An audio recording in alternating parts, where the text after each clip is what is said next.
देखिएगा, आज हम स्टार्ट करते हैं त्रुटि के बारे में। ठीक है, यानी त्रुटि, एरर आप सभी जानते हैं कि त्रुटि क्या होती है।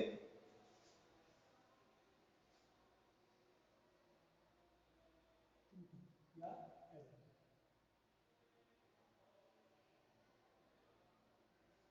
देखिए त्रुटि क्या होती है, जैसे आपसे बोला जाता है कि इस पेन की लंबाई को मापिए। ठीक है, इस पेन की लंबाई को ज्ञात कीजिए।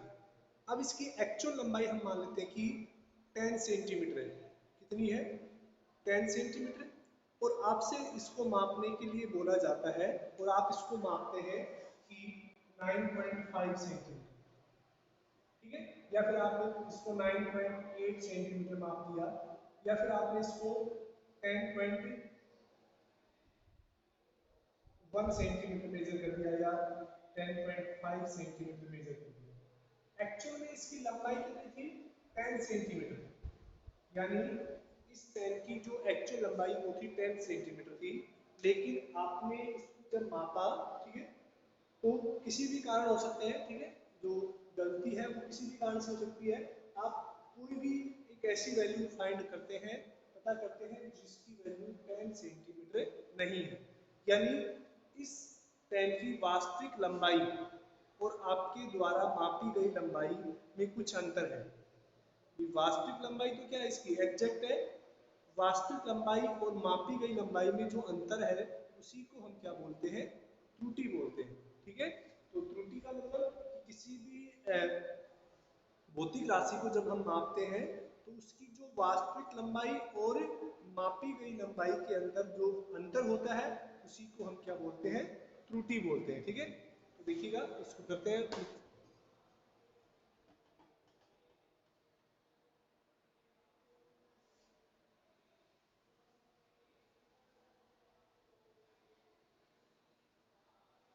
तो त्रुटि का वो लिखिएगा कि किसी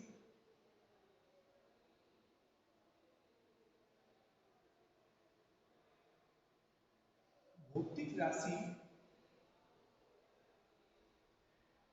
के मापन में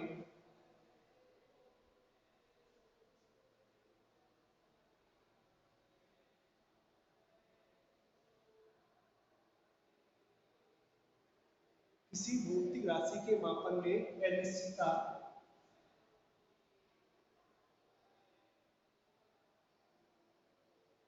त्रुटि कहलाती है।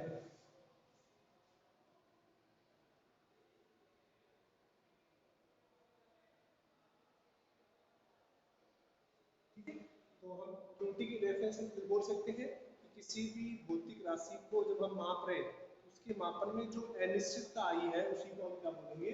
त्रुटि बोलेंगे। ठीक है, दूसरे इसकी और डेफिनेशन जो होती है, दूसरे शब्द में कह सकते हैं किसी भौतिक राशि के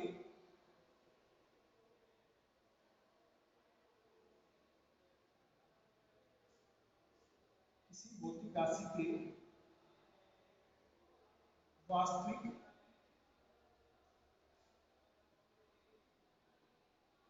मापन तथा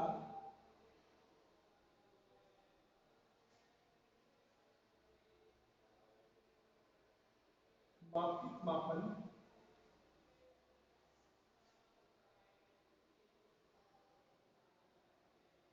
के अंतर को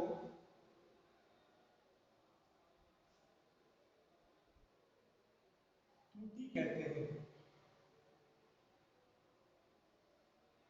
ठीक है, तो त्रुटि समझिए कि किसी भी भौतिक राशि के जो वास्तविक मापन है और जो हमने उसको मापा है, जो मापित मापन है, उन दोनों के अंतर को त्रुटि कहते हैं।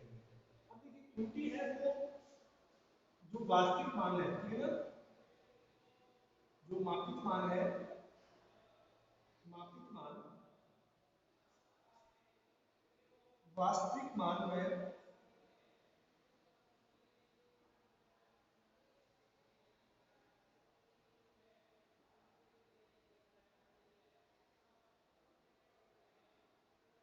अधिक या कम हो सकता है।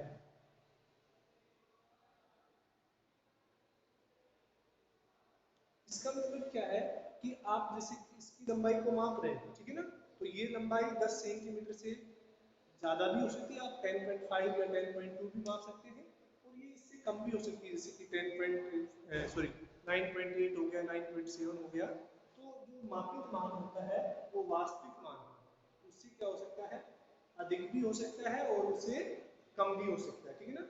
अब देखिएगा, ये क्या कहलाती है, त्रुटि कहलाती है। अब हम बात करते हैं त्रुटियों के प्रकार।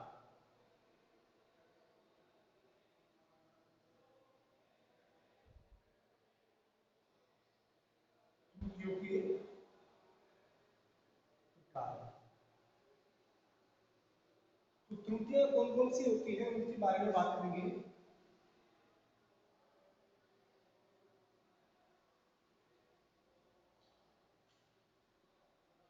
किसी भौतिक राशि के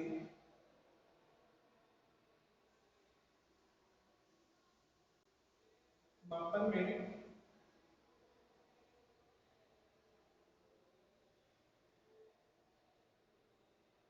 निम्न प्रकार की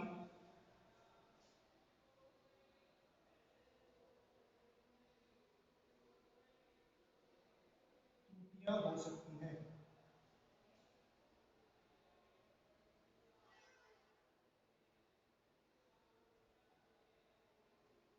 देखिए कौन कौन सी त्रुटियां हो सकती हैं उनके बारे में बात करेंगे, और त्रुटियों के प्रकार के बारे में, ठीक है।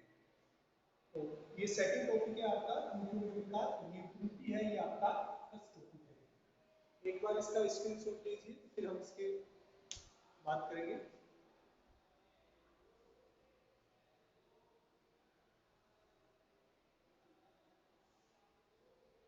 हो गया।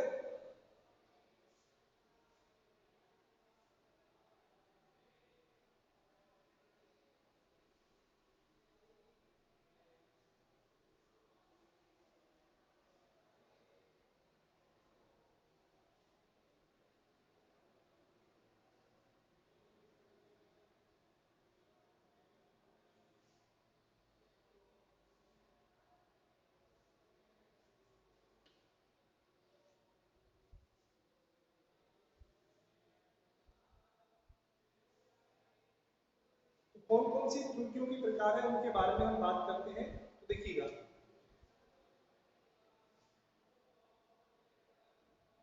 क्रमबद्ध त्रुटियां,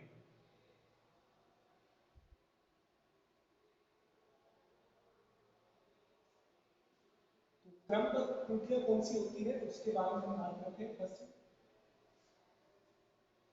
ये त्रुटियां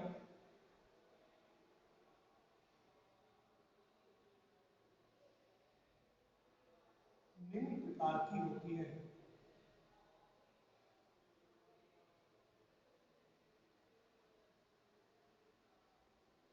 त्रुटियों के प्रकार में पहली थी आपकी क्रमबद्ध त्रुटि, ठीक है ना। और जो क्रमबद्ध त्रुटि है वो निम्न प्रकार की होती है, उनके बारे में हम बात करेंगे। तो पहली है यंत्रगत त्रुटि, इसको हम ए मान लेते हैं पहले लिखने में, इसको क्या होगा, यंत्रगत त्रुटि। अब देखिए यंत्रगत त्रुटि क्या होती है कि किसी भी भौतिक राशि को आप माप रहे हैं, ठीक है, और उसके अंदर आप मापने का आपको एक्सपीरियंस नहीं है, लैक ऑफ एक्सपीरियंस है, या जिस यंत्र से आप माप रहे हैं उसके अंदर भी कुछ डिफेक्ट है, कुछ प्रॉब्लम है, उसकी वजह से जो त्रुटि होती है उनको हम क्या बोलते हैं, यंत्रगत त्रुटियां। देखिए ये थोड़ा थ्योरेटिकल है, इसमें थोड़ा, किसी भौतिक राशि को, किसी भौतिक राशि के मापन में,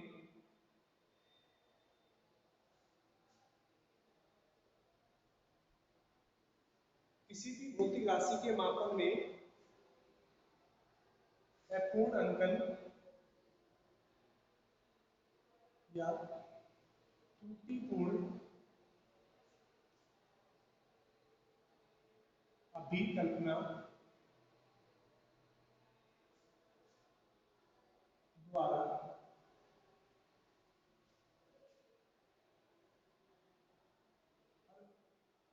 अभिकल्पना द्वारा त्रुटि यंत्रगत त्रुटि कहलाती है।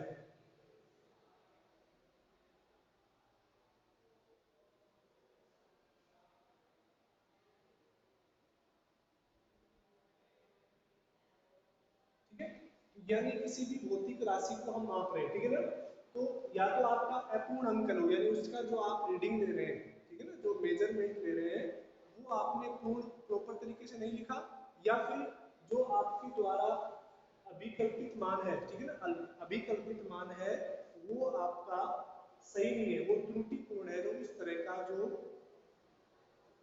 त्रुटि है वो क्या कहलाती है, यंत्रगत त्रुटि कहलाती है। आवाज क्यों नहीं आ रही? उसको हम क्या बोलते हैं यंत्र, एक मिनट रुकिएगा मैं थोड़ा सा इसको सही करता हूँ।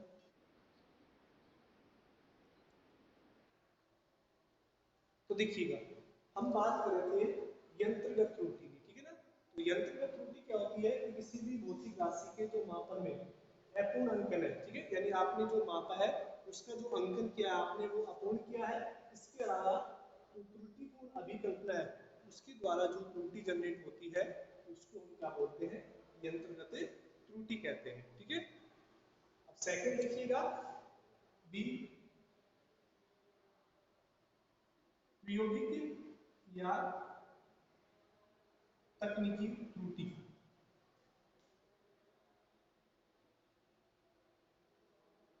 प्रायोगिक या तकनीकी त्रुटि क्या होती है कि जैसे आप किसी भी ओम का नियम आपने पढ़ा होगा, ठीक है ना, ओम के नियम के अंदर क्या कहते हैं कि ओम का नियम आपको पता है कि किसी भी चालक तार के अंदर प्रतिरोध को मापने का काम करता है, ठीक है।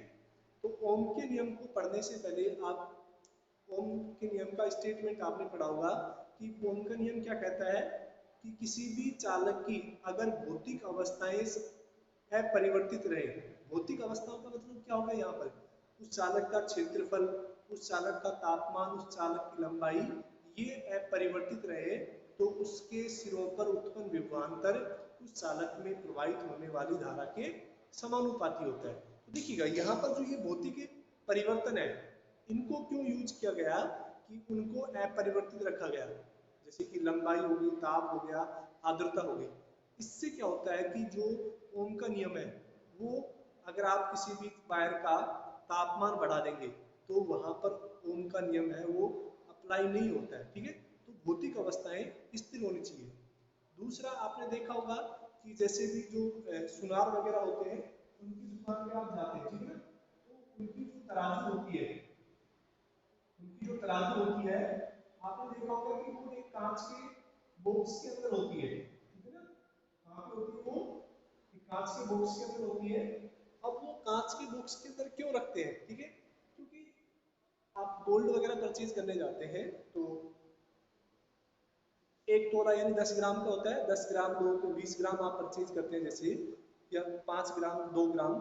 तो अगर आप यहाँ इसको अंदर बॉक्स में, कांच के बॉक्स में होता है, आपने देखा भी होगा क्यों रखते हैं, क्योंकि बाहर रखे तो उससे जो एयर वगैरह है, एयर के रेसिस्टेंस यानी एयर के प्रतिरोध की वजह से क्या होता है ये प्रॉपर बैलेंस नहीं कर पाती है। अब तो इलेक्ट्रॉनिक आ गए, उससे पहले होते थे जिनमें ये प्रॉपर बैलेंस नहीं कर पाती थी।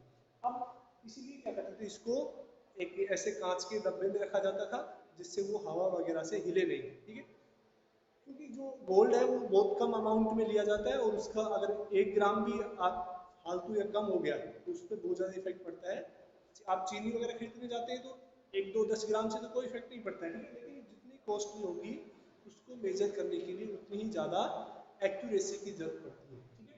तो जो प्रायोगिक या तकनीकी त्रुटि होती है वो किसकी वजह से होती है कि जैसे किसी भी वस्तु को किसी भी भौतिक राशि को आप माप रहे हैं, किसी भौतिक राशि को आप माप रहे हैं लेकिन जो फिजिकल या हम बोल सकते हैं कि जो प्राकृतिक घटनाएं हैं जैसे आर्द्रता हो गया या हवा की गति हो गई, ठीक है, तापमान हो गए, इनकी वजह से भी किसी भी भौतिक राशि के माप में क्या हो जाता है, परिवर्तन आ जाता है, तो उनको हम क्या बोलते हैं, तकनीकी या प्रायोगिक त्रुटि बोलते हैं, ठीक है।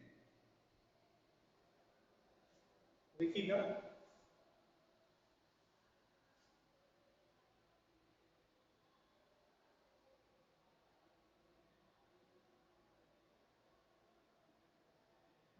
घटनाओं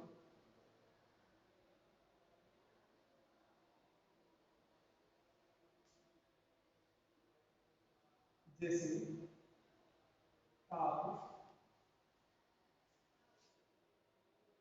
दाब, आर्द्रता आदि के कारण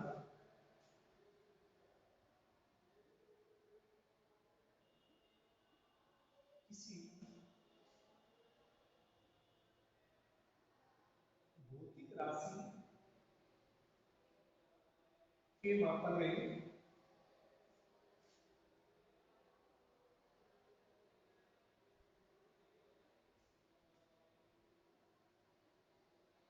त्रुटि, प्रायोगिक त्रुटि, प्रायोगिक या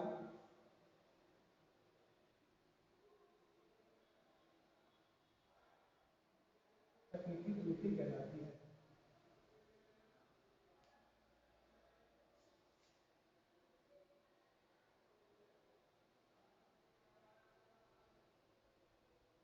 ठीक है, उसको हम क्या बोलते हैं, तकनीकी या प्रायोगिक त्रुटि। ठीक है, बताइए समझ में आया कि नहीं?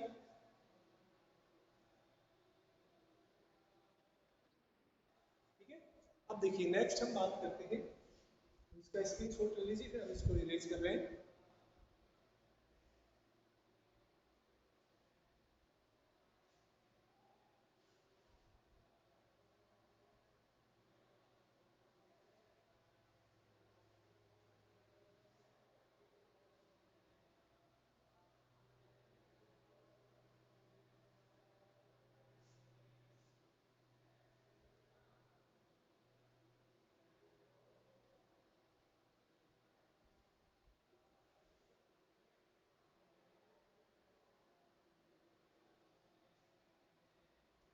देखिए नेक्स्ट हम बात करते हैं व्यक्तिगत त्रुटि, यानी पर्सनल एरर की।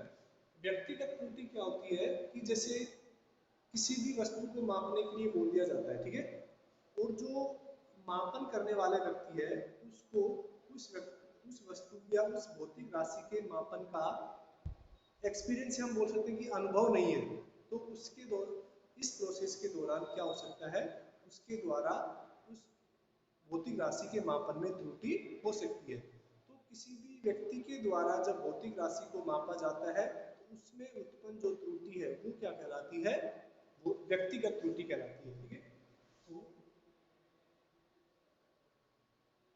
किसी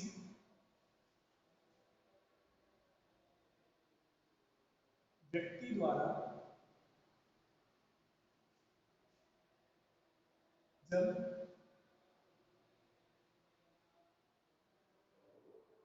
किसी भौतिक राशि को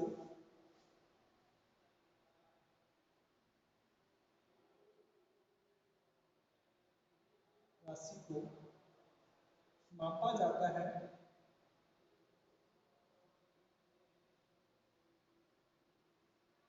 तो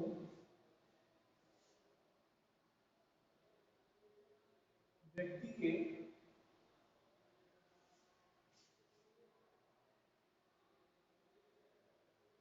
अनुभव की कमी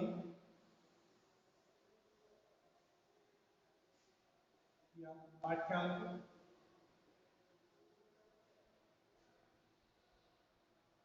दर्ज करने की कमी,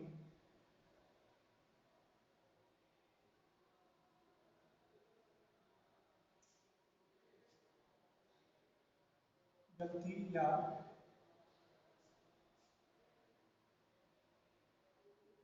मापन के तरीके में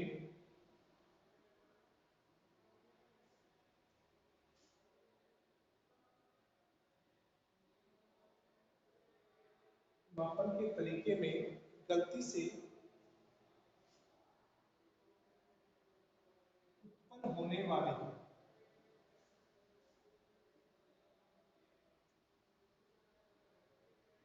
त्रुटि कौन सी कहलाती है, व्यक्तिगत त्रुटि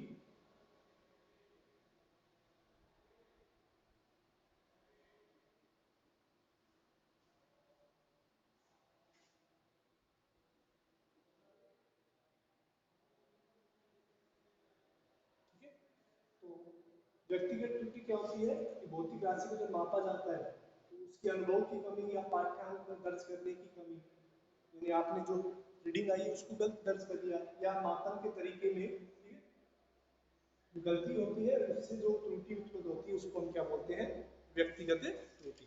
ठीक है, अब देखिएगा नेक्स्ट,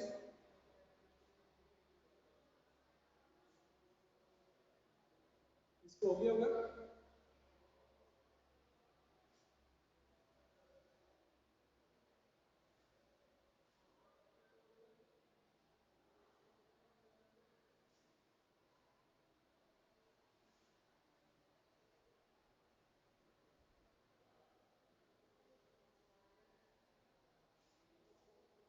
नेक्स्ट हम बात करते हैं अल्पतमांक।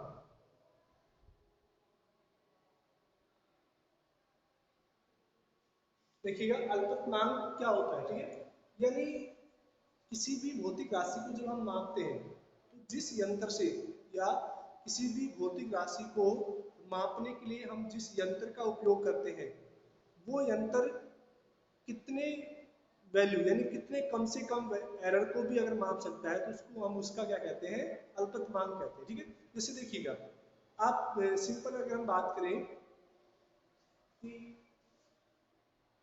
एक आपके पास है, मैं यहाँ पे एमीटर ले रहा हूँ, ठीक है ना, एमीटर है, इसके अंदर जो करंट है आप मास में 5 एम्पियर हो गया, इसके बाद 10 एम्पियर, 15 एम्पियर, ठीक है, ऐसे 20 एम्पियर। एक दूसरा आपके पास एमीटर है, ये 1 ampere, 2 ampere, 3 ampere, 4 ampere, 5 ampere, 6 ampere, इस तरह से मेजर करता है। अब इनके बीच में क्या है, 5, ठीक है। तो यहाँ पर देखिएगा ये 5, 6, 7, 8, 9, 10, 11, 12 इस तरह की वैल्यू को क्या कर सकता है, माप सकता है। इसके बारे में बात करें तो ये 1, 1.1, 1.2, 1.3, 1.4, 1.5 इस तरह से, यानी ये जो एमीटर है इस वाले एमीटर की बजाय और भी जो कम वैल्यू है उनको क्या कर सकता है, माप सकता है। ठीक है, तो किसी भी यंत्र के द्वारा, किसी भी यंत्र के द्वारा किसी भौतिक राशि का, ठीक है, किसी भी यंत्र के द्वारा किसी भौतिक राशि का मापा गया, ठीक है ना, कौन सा मापा गया न्यूनतम जो मापन है उसी को हम क्या बोलते हैं, अल्पतमांक। ठीक है, कि यानी उस यंत्र से हम कितना न्यूनतम माप सकते हैं उसको हम क्या बोलेंगे, अल्पतमांक। ठीक है, तो देखिएगा इसकी डेफिनेशन क्या होती है,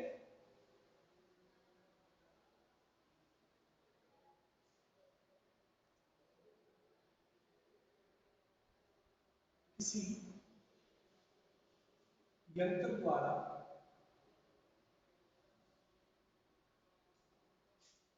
भौतिक राशि, किसी यंत्र द्वारा भौतिक राशि को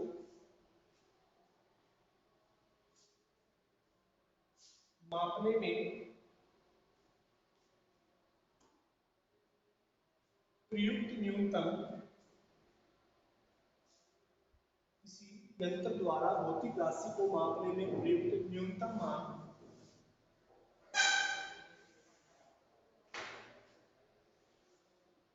अल्पतमांक मान कहलाता है।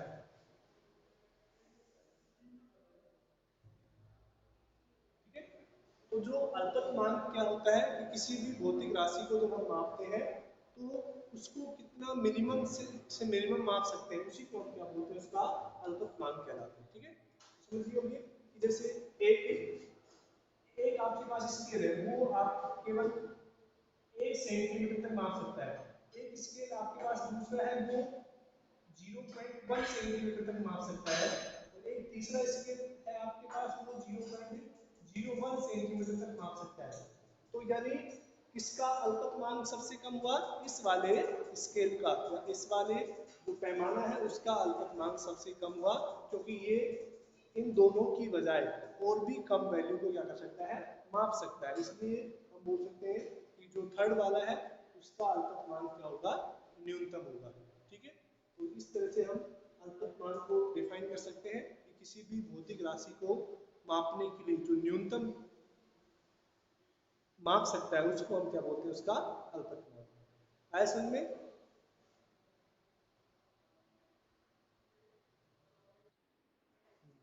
चलो ठीक है, आज के लिए इतना ही, नेक्स्ट क्लास में करेंगे। नेक्स्ट क्लास थोड़ी इंपॉर्टेंट है, आप उसको कंटिन्यू रहे क्योंकि उसमें न्यूमेरिकल वगैरह का पार्ट आने वाला है, ठीक है? नेक्स्ट क्लास में आप